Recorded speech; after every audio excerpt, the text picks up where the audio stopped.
दोस्तों, काफ़ी सारे व्यक्ति ऐसा मानते हैं कि उनके विरुद्ध अगर कोई मामला दर्ज किया गया है और उस मामले में जो सज़ा है वो अगर 7 साल से कम है, यानी कि कोई माइनर सेक्शन है जिसमें कि 7 साल से कम की सज़ा है, जैसे कि हो सकता है कि व्यक्ति ने पब्लिक प्लेस में अश्लील हरकत की हो या फिर दहेज से रिलेटेड मामले हो सकते हैं जिनमें 3 साल की सज़ा है। तो जो पब्लिक प्लेस पर ऑफेंस किया जाता है दोस्तों, उसमें 3 महीने की सज़ा होती है। तो ऐसा कोई भी मामला जिसमें 7 इयर्स से कम की सज़ा होती है, तो लोगों को ऐसा लगता है कि उनके अगेंस्ट अगर कोई केस दर्ज किया गया है, तो पुलिस उन्हें गिरफ्तार नहीं कर सकती है। सुप्रीम कोर्ट ने अपनी डायरेक्शन दी है पुलिस वालों को कि किसी भी व्यक्ति को जिसने 7 साल से कम की सज़ा है, इस तरह के अपराध को अगर किया है, तो पुलिस डायरेक्टली उसको जाकर के गिरफ्तार नहीं कर सकती है। लेकिन दोस्तों ऐसा नहीं है, कुछ पाबंदियां भी लगाई गई हैं। यदि किसी भी नियम को बनाया जाता है तो उसके ऊपर कुछ रोक भी लगाई जाती है।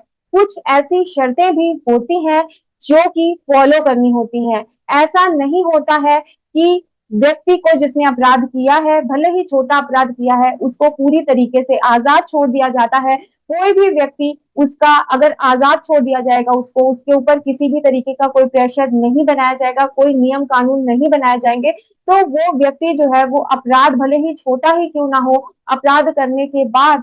वो आज़ाद घूमेगा और अपनी आज़ादी का वो दुरुपयोग भी कर सकता है। तो आज की इस वीडियो में हम जानेंगे कि कब व्यक्ति की गिरफ्तारी जो है वो 7 साल से कम सज़ा वाले मामलों में नहीं की जाएगी और अगर आपने पहले से तैयारी करके रखी है कि पुलिस आपको गिरफ्तार ना कर सके, तब जाकर ही आपकी गिरफ्तारी नहीं की जाएगी। लेकिन यदि आप उससे अनभिज्ञ हैं और आप उससे अनजान हैं, तो ऐसी कंडीशन में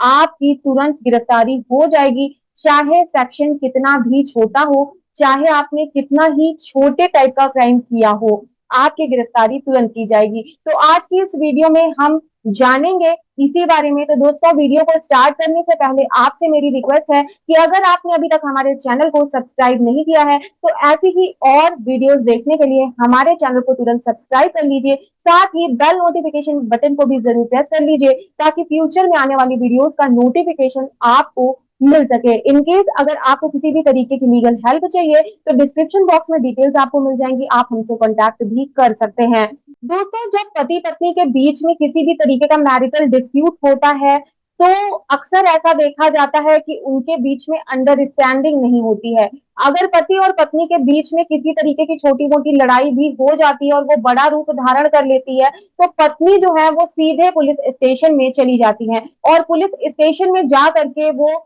पति के अगेंस्ट, ससुराल वालों के अगेंस्ट जो है वो सभी पर मुकदमा पंजीकृत करा देती हैं। उन सभी के विरुद्ध वो अपनी बातें रखती हैं, उन सभी के ऊपर वो एलिगेशन लगाती हैं। चाहे ससुराल वाले उस मैटर में शामिल हो या ना हो, लेकिन वाइफ जो है वो जब पुलिस के पास में जाती है तो वो ससुराल वालों को, हस्बैंड के रिलेटिव्स को, सभी के ऊपर कुछ ना कुछ एलिगेशंस लगा करके और वाइफ जो है वो एफआईआर दर्ज करा देती है। तो दोस्तों, पुलिस उन व्यक्तियों को गिरफ्तार करती थी। Anas Kumar versus State of Bihar की जजमेंट आने से पहले पुलिस उन व्यक्तियों को तुरंत गिरफ्तार कर लेती थी। लेकिन ऐसा हुआ, जो क्राइम रेशियो है दोस्तों वो बहुत ज्यादा बढ़ रहा है और ज्यादातर जो 498 ए के केसेस हैं वो झूठे किए जाते हैं। तो इसको देखते हुए ऑनरेबल सुप्रीम कोर्ट ने अपने judgement Anees versus State of Bihar में ये फाइंडिंग दी कि पुलिस वालों को ये गाइडलाइंस दिया सुप्रीम कोर्ट ने, कि पुलिस वालों को ये डायरेक्शन दी हाई कोर्ट ने कि जैसे जो मामले झूठे किए जाते हैं और आप किसी व्यक्ति को तुरंत जाकर के गिरफ्तार कर लेते हैं, ऐसी कंडीशन के अंदर में, ऐसी स्थिति के अंदर में बिना ये बात साबित किए कि वो व्यक्ति अपराधी है या नहीं, उस व्यक्ति की समाज में, उसकी सोसाइटी में जो है वो बदनामी होती है। तो इस तरीके की जो कंडीशन है उससे बचने के लिए, इस तरीके की जो सिचुएशन है उससे बचने के लिए, हस्बैंड और हस्बैंड की फैमिली की रेपुटेशन को बनाए रखने के लिए आपको ये अधिकार नहीं दिया जा सकता है कि किसी भी 7 साल से कम सजा वाले मामलों में आप सीधे जाकर के व्यक्ति की गिरफ्तारी कर ले। दोस्तों, ऑनरेबल सुप्रीम कोर्ट ने अपने जजमेंट के माध्यम से पुलिस वालों को यह डायरेक्शन दी कि अगर उनके पास ऐसी कोई एप्लीकेशन आती है, ऐसी कोई एफआईआर होती है जिसमें जो आरोपी है, यदि उसका आरोप न्यायालय के द्वारा साबित हो जाएगा, ऐसा प्रूफ होगा जिससे कि ये बात साबित हो जाए कि हाँ अगले ने ऐसा किया है, या व्यक्ति जो है वो रियल में उसने अपराध किया है, क्राइम किया है,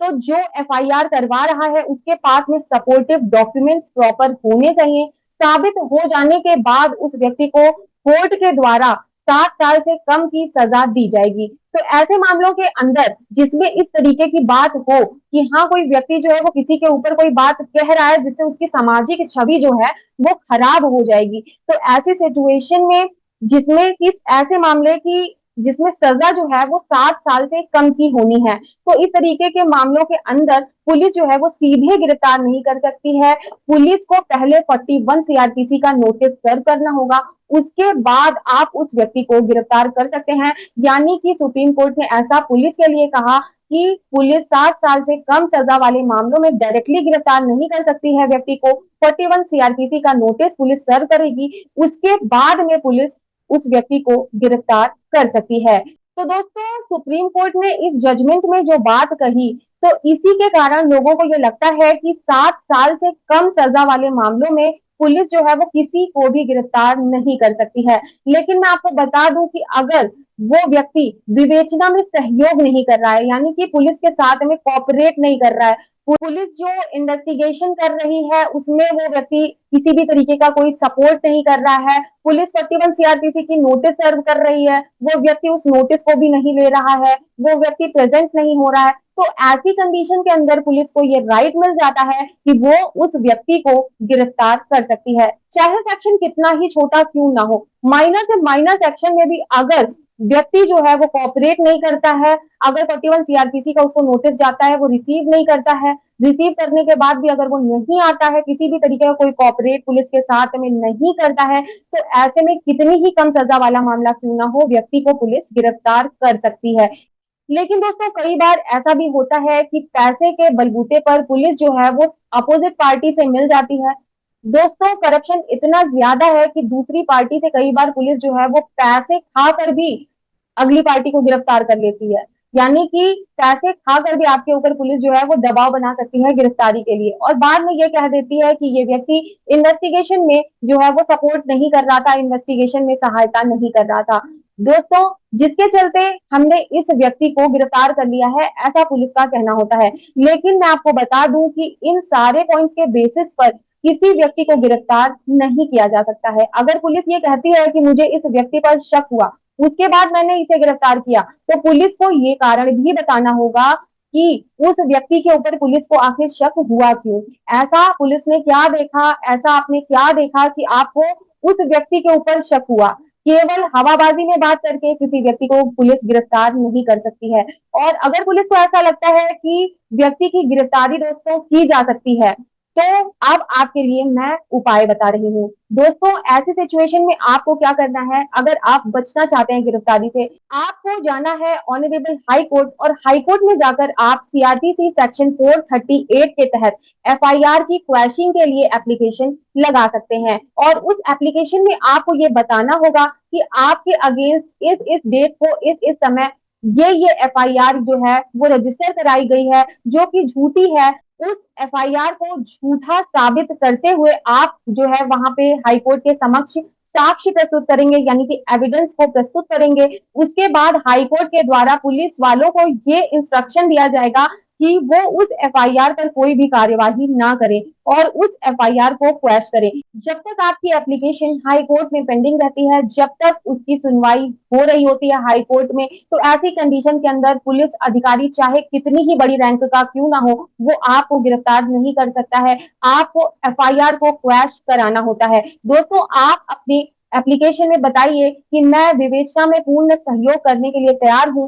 लेकिन ये मेरा सहयोग नहीं ले रहे हैं, बल्कि मुझे अननेसेसरी रूप से ये अरेस्ट कर रहे हैं। ऐसी कंडीशन के अंदर आपको गिरफ्तार नहीं किया जाएगा। तो दोस्तों आप इन पॉइंट्स का सहारा लेकर के, इन पॉइंट्स की हेल्प लेकर के आप अपनी गिरफ्तारी होने से अपने आप को बचा सकते हैं। उम्मीद करती हूँ कि ये जानकारी आपको पसंद आई होगी, और अगर आपको इसी तरीके की लीगल इंफॉर्मेटिव वीडियोस फ्यूचर में चाहिए तो हमारे चैनल को सब्सक्राइब करके जाइएगा। आपको इस वीडियो में बताई गई जानकारी पसंद आई हो तो इस वीडियो को अपना एक लाइक जरूर दीजिएगा। दोस्तों आप हमसे कांटेक्ट अगर करना चाहते हैं, किसी भी तरीके की आपकी कोई लीगल प्रॉब्लम है, तो आपको डिस्क्रिप्शन बॉक्स में डिटेल्स मिल जाएंगी, आप वहां से हमसे कांटेक्ट कर सकते हैं। दोस्तों फिर मिलती हूँ नई इन्फॉर्मेटिव वीडियो के साथ, तब तक के लिए अपना ख्याल रखिए, सुरक्षित रहिए। Till then bye bye.